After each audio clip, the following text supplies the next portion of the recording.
नमस्ते भारत। मैं मीनाक्षी सहरावत।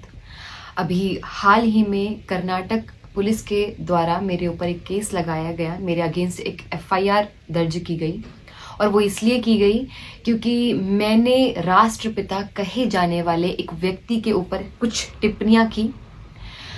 टिप्पणी करते समय मेरी भाषा एकदम नियंत्रण में थी। मैंने कोई अशोभनीय अमर्यादित शब्द का प्रयोग नहीं किया।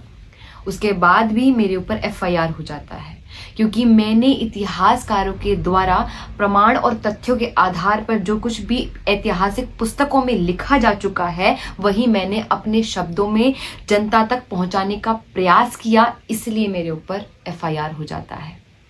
आप विचार कीजिए कि भारत जैसे देश में एक पंजाब क्षेत्र के सांसद भगत सिंह को आतंकवादी कहकर पुकारते हैं। हमारे देश में वीर सावरकर को गालियां दी जाती हैं। हमारे देश में प्रभु श्री राम के होने के बार बार प्रमाण मांगे जाते हैं। हमारे देश में श्री कृष्ण के चरित्र को बार बार गिराया जाता है, उनके चरित्र का दोहन होता है, लेकिन ऐसे लोगों पर कोई एफआईआर दर्ज नहीं की जाती है। आप विचार कीजिए कि हमारे देश में एक पेंटर जो माता सीता, माता लक्ष्मी और अन्य कई देवियों की नंगी तस्वीरें बनाता है, उसको पद्मश्री और पद्म भूषण से नवाजा जाता है। एफआईआर तो होने से रही। हमारे देश में मदर टेरेसा आती है, हमारे देश की संस्कृति को खराब करती है या कन्वर्जन करती है और उसको भारत रत्न मिल जाता है।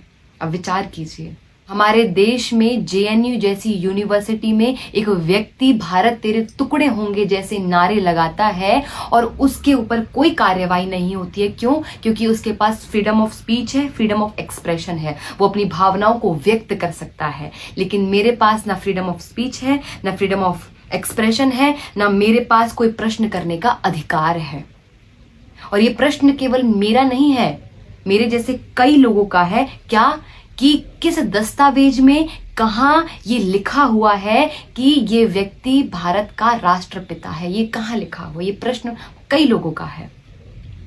आप विचार कीजिए, मेरा केवल इतना कहने पर कि इस माँ भारती का कोई पुत्र तो हो सकता है, कोई सपूत तो हो सकता है, लेकिन माँ भारती का, इस राष्ट्र का कोई पिता नहीं हो सकता है, इतना कहने पर मेरे अगेंस्ट एफआईआर हो जाती है।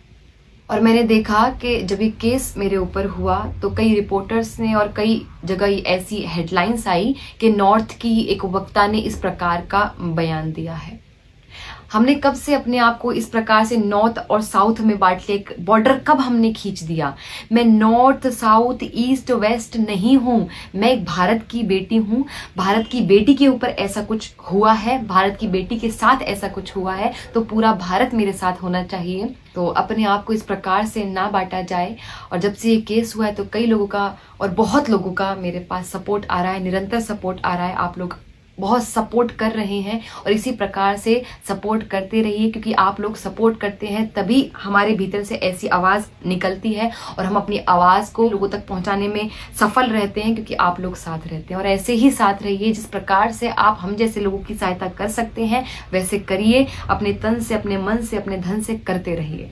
और सबसे बड़ी बात कि जुल्म के साए में फिर लब खोलेगा कौन? यदि आज भी हम चुप रहे तो फिर बोलेगा कौन? तो हमें चुप नहीं रहना है, इसी प्रकार से अपनी आवाज को उठाते रहना है। नमस्ते, हरे कृष्ण।